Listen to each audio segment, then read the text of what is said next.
Tamil மேட்ரிமோனியில் first பார்த்தப்போ ஒரு person அப்போ ஜஸ்ட்டு கேதர் பண்ணலான்னு தானே எடுப்போம்.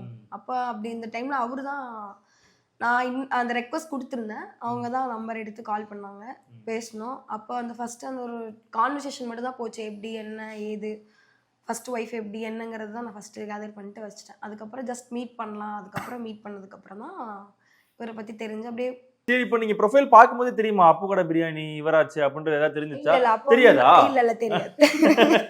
என்ன ப்ரோ, ஊரெல்லாம் ட்ரெண்டா இருந்தாலும் பக்கத்துல இருக்கிறவங்களுக்கு தெரியல. அதுக்கப்புறம் தான் நான் ஆக்சுவலா அந்த அளவுக்குலாம் இது பண்ணல.